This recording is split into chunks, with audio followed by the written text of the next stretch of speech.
Merci beaucoup, Patrick. Tout de suite, l'édito politique. Oh, les supporters du PSG, j'en peux plus. Allez, l'OM, pardon. Bonjour, Françoise. Bonjour, Cécile. Allez, Canet-en-Roussillon, qui s'est imposé surtout en Coupe de France. On le disait aussi tout à l'heure. Magnifique. Alors, faut-il commémorer les morts du Covid? Eh bien voilà, une question assez étonnante qui est en débat en France avec une proposition de loi sur la table de l'Assemblée. Question clivante, Oui, forcément. tout à fait, parce que la question, elle fait débat. Pourquoi? Parce qu'on arrive à quoi? À la barre fatidique, symbolique des 100 000 morts. 100 000 morts, c'est absolument énorme. 100 000 morts, ça fait des millions de gens dans l'affliction. Des familles, évidemment, les amis, les proches. Et donc, cette question arrive en débat avec Mathieu Orphelin, le député, pas écologiste, mais plutôt qui a pris sa liberté, mais de tendance écologiste, qui a fait une proposition de loi.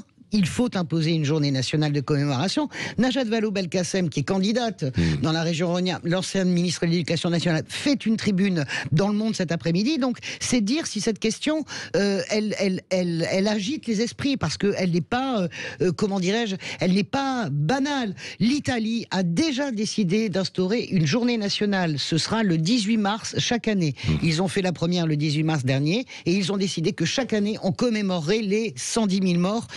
Alors j'entends déjà les arguments. Hein. Tout le monde va nous dire... L'Espagne a refusé, au passage. L'Espagne a refusé. L'Espagne, non, on n'a pas refusé. L'Espagne est en attente de... Non, c'est Macron qui refuse. Emmanuel Macron refuse. J'entends déjà les arguments. On a assez souffert. On va pas encore pleurnicher une journée. On ne commémore pas les morts du cancer et de la grippe. Pourquoi est-ce qu'on commémorerait les morts du Covid? Il y a trop de journées nationales, hein, parce que c'est vrai qu'il y en a beaucoup de commémorations. Il faut se tourner vers l'avenir.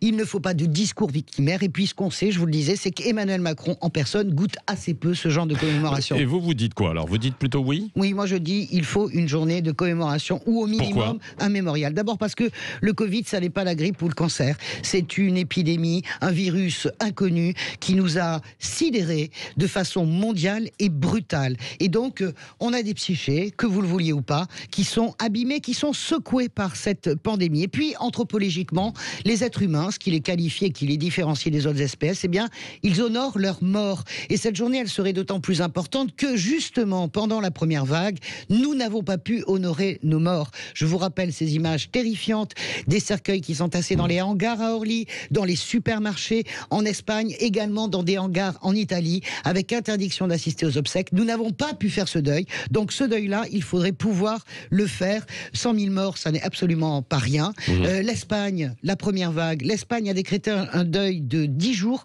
national. Nous sommes passés de l'ombre à la lumière en une journée. Nous n'avons fait aucune pause. Nous n'avons pas été capables de nous poser ensemble pour nous dire voilà ce qui nous est arrivé, pour parler ensemble de l'avenir. Voilà pourquoi je pense, moi, qu'il est fondamental d'instaurer au moins une journée et à minima un mémorial. Commémorer, ça ne veut pas dire pleurer ensemble. Ça veut dire se rappeler, se souvenir et regarder ensemble dans la même direction vers demain. Merci Françoise de Gois. On en reparlera tout à l'heure dans le petit déjeuner d'actualité. On évoquera l'autre question du jour qui est abordée. C'est aussi, faut-il légaliser l'euthanasie? Aller donc jusque-là. Bon, il y a un débat aujourd'hui à l'Assemblée nationale. L'Espagne l'a fait la semaine dernière. Nous en parlerons tout à l'heure à 8h10 avec un de nos invités.